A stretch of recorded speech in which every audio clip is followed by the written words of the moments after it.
All right, a major shakeup at the Los Angeles Times as billionaire owner Patrick Soon-Shiong prepares to replace some members of the editorial board. He says it's time for all voices to be heard. All this following the paper's controversial decision to cancel its planned endorsement of Vice President Kamala Harris. Senior national correspondent William Jeunesse is on this. He's live from Los Angeles. He's got more on all of it. William, was the canceled endorsement the straw that broke the camel's back here? Well, Sandra, that on a column that readers called sexist and racist for blaming white women for electing Trump. But here you have the publisher, one of America's largest and most liberal papers, admitting to a political bias and promising to fix it. We need to have all voices, the right, the left, and the moderate, the center. It's going to be risky and difficult. I'm going to take a lot of heat, which I already am. Yep. But, you know, I come from the position that really it's important for all voices to be heard. So this comes after years of the Times mudslinging and disparaging coverage of Donald Trump. A Trump rally doubles down on hatred, said one headline. And sure, Harris isn't ideal, but Trump is a disaster, or disgrace rather, said another. Then on the opinion page, the Times called Trump a vindictive, authoritarian, consummate racist, and malignant narcissist, whereas Harris was called a fiery, swaggery speechmaker, a commanding candidate, smart and compelling. So when publisher Soon-Shiong recommended a pro and con comparison of Harris and Trump, 3 editors resigned in protest. In her resignation letter, your editor said, quote, "We have spent 8 years railing against Trump." Do you think that hurts the public trust? The fact that we wrote over the last 4 years, I don't know whether that was news or that was opinion.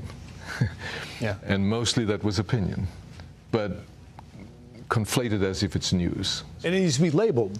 Exactly. Yeah. And I'm going to do that. So the bottom line is here, Dr. Patrick Soon-Shiong wants a fair and balanced newspaper. The irony is, Sandra, one editor who resigned said, "We're a liberal paper. Our readers are mostly Harris supporters." In fact, Trump won more California counties than Harris, including 4 in Metro LA. Back to you. Just incredible. Thank you very much for that story, William. John? All right, Sandra, let's bring in Karl Rove, Fox News contributor and former White House Deputy Chief of Staff. When you look at how the map and the colors in California changed, Patrick Soon-Shiong would seem to be on the right track here, that the, I don't want to say leftward tilt of the LA Times, but the complete leftward lean of the LA Times, if he wants to survive for the long term, may need to move toward the middle, Karl. Yeah, well, look, we used to rely upon our daily newspaper to be an objective source of facts about things. And it was one thing to read the editorial page where it could have been liberal if it was the New York Times or the LA paper, or it could have been conservative if it was the Indianapolis paper or the Oklahoma City paper. But increasingly, what appeared on the editorial page in liberal papers began to appear in the news columns ostensibly as news. And the biases were obvious. They've been so for years and years and years. These people tend, particularly in the East, to have gone to the same colleges, live in the same neighborhoods, socialize, interact with each other a lot, and are by and large blind to the fact that they are, you know, that their liberal views are out of touch with the American people, and that their liberal views are coloring what ought to be objective journalism. You know, when you take a look at the way that the left was aligning against Trump, where you've got governors of New York like Kathy Hochul, New Jersey, Murphy, Pritzker in Illinois, all saying that they're part of the resistance, and if Trump is coming for our rights, he's coming through me. But apparently, this idea of funding the resistance is going down like a leaky blimp.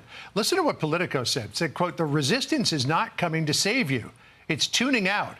This time, there's no menacing foreign power to expose, archaic constitutional provision to bemoan, or bumbling FBI director to blame. And there's no sense of anomaly either. The people, in their wisdom, made Trump the legitimate president." I mean, the fact that he swept every swing state, won the popular vote, and really has a mandate to govern, has got people who wanted to be part of the resistance kind of rethinking whether or not that's on the right track.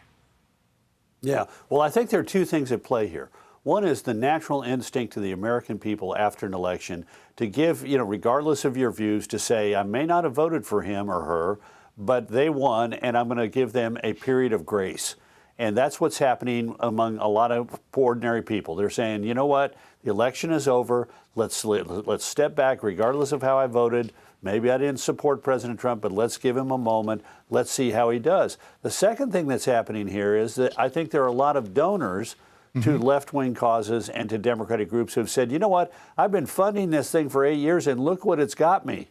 It got me, we succeeded in 2020 in kicking the guy out, but we got Joe Biden, and how great was that for our country? And then we put lots of money in to stop him from coming back. So maybe I ought to distrust the people who've been spending my money to ostensibly defeat him and step back from that a little bit and make a judgment about, was that money well spent? So these two things, the natural desire of the American people to give the winner a chance and the desire of donors to see some effectiveness of the money that they spend, and when they see that it's been misspent or spent to no good gain, they're stepping back. Those two things are happening simultaneously. You know, as we saw with the LA Times, there's a move now toward the middle, according to the owner. But what about the other media outlets that really appeared to be not only part of the resistance against Trump, but part of the campaign for Kamala Harris? Well, look, we've gotten a little bit of that. The viewership for MSNBC, primetime viewership, is down 36% since the election. CNN down 19%. Up 56% for Fox. Now, what does this tell us?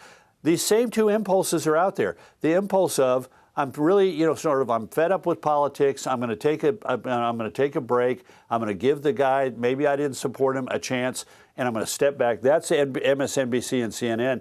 But we also have the contra impulse, which is, my guy won. Let me hear more about what he's doing. I want to hear what he's going to do with the cabinet and how he's taking it all in stride. And that's probably why this has gone up, because we've covered the transition like we did the Biden transition, probably more than some of the other networks have done so.